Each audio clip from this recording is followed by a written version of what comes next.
and some others that made him pretty popular and famous. This is a collection of speeches that he has given for commencement ceremonies or other types of events. And one of them, he was remembering the inaugural address by John F. Kennedy, where he famously says that, ask not what your country can do for you, but what you can do for your country. And I think that's apt when we talk about Kakaji, because I think forever he did not ask what satsang could do for him, but what he could do for satsang. And his service was paramount in his life, but it ultimately, I think, distinguished it. He started with the Nandaji Prasang and with the election, and on Bapa's request, he served in that election. He was only 34 years old at that time.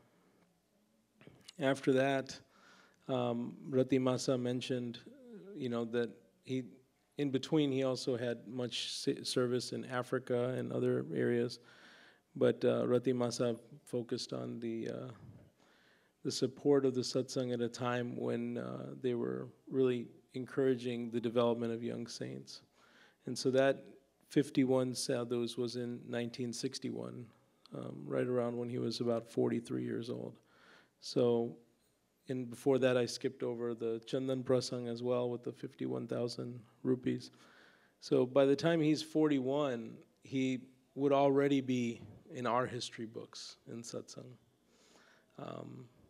But certainly he had more. By 66, when he separates from BAPS, he considers that one of his happiest days. Perhaps because he has a bunch of new services to do.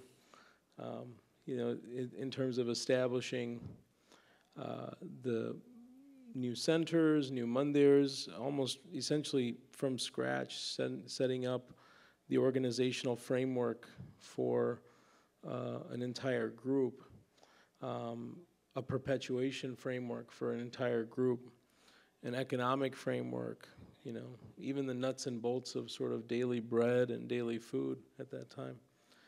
And if you look at that, it's almost exactly 20 years between 66 and 86 when he passes away. And so his later 20 years was just all in that. And so for all of us, when we look at his life, I think if we aspire to a percentage of that service, or if we aspire to even one solid achievement in terms of service, I think we could be proud. And he has set the bar extremely, extremely high. His legacy is in all of the people we see in satsang today who continue to serve others, who serve each other. So many examples that we've seen from Dhingra Uncle in our lives because we're here, but certainly other sadhus in other centers as well. I'll give you a quick story that I remember about Dhingra Uncle when I was a kid, and I think I've said it before. My dad and my sister were running around in our apartment on Divan. It was on Mozart near the Osco. And my dad fell into one of those box fans, must have been like a hot day like today, and broke the corner of the box fan. And his toe went inside and the blade chopped off part of his toe. It's like the evening, it's a weekday, it's Divan. And my dad's thought is not to go to the ER himself, I'll call Dhingra Uncle.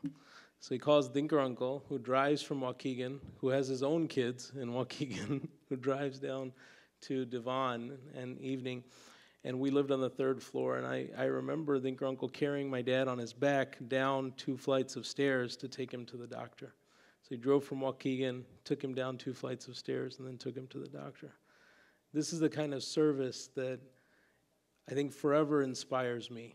And I think when people like Dhingra Uncle show us those examples, when Kakaji shows us those examples, it inspires us to do something for Hari Bhaktos, it inspires us to do something for our communities and for everybody around us. Sajanan Swami Maharaj Ji Jai. Very good, Saras Beta. So